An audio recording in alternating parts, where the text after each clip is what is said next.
fetch the priest. They are so keen to tell me his wishes, they can do just as well letting him know mine."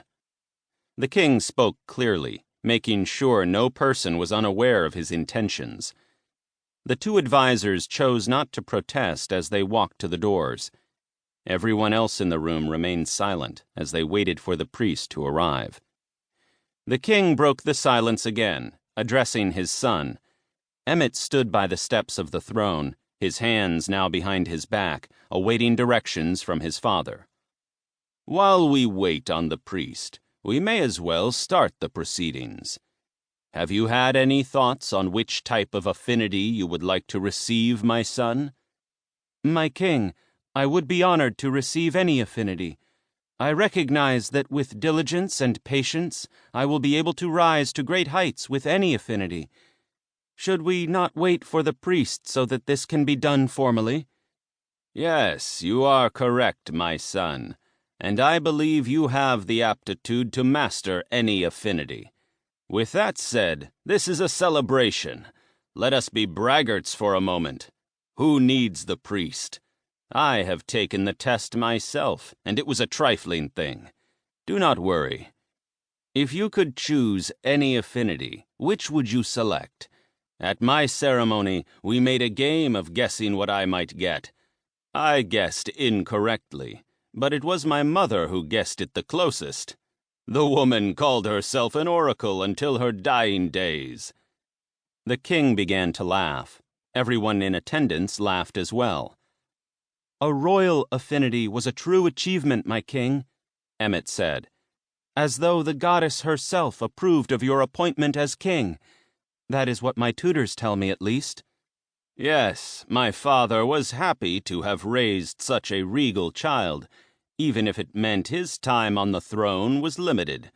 As you know, the affinity was unheard of, but I was able to use it to conquer countless dungeons and battlefields." Emmett acknowledged his father with true respect. He had grown up learning about his father's ambitions and triumphs. In his youth, the royal affinity had manifested skills truly fit for a king, skills that he would use to bring the kingdom of Prost great prosperity. "I would be overjoyed to receive the same affinity, but as I said, I would be just as content to receive the more common sword affinity. I know I could do many great things." Emmett and his father continued back and forth until the doors opened again. It had only been 10 minutes since they had left, but the two advisors, Francis and Howard, walked into the throne room with the priest following close behind. In his hand, he held a cloth bag and nothing else. "Wonderful. Come closer, priest." The king waved him forward.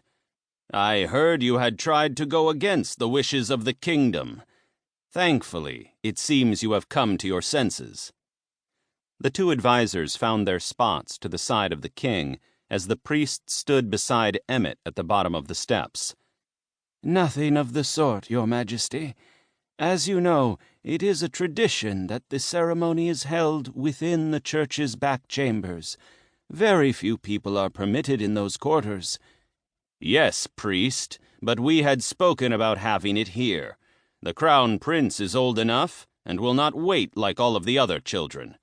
"Yes, Your Majesty, but that is why I have prepared everything in the private church here. The goddess does not have a place in these chambers." "That is where you have it wrong, priest. The goddess is always with me in my chambers. This place is just as holy as any room of your church. The goddess and I have a true connection that you would do to remember. I am your king." The priest lowered his head and did not respond. "Good. Now, moving forward, I forgive you and your behavior. Do you have everything you require to perform the ceremony right here, now?" The priest raised his head slightly, but only to face the torso of the king. "Your Majesty, I have brought the goddess's statue here, but I would at least ask that the ceremony remain private.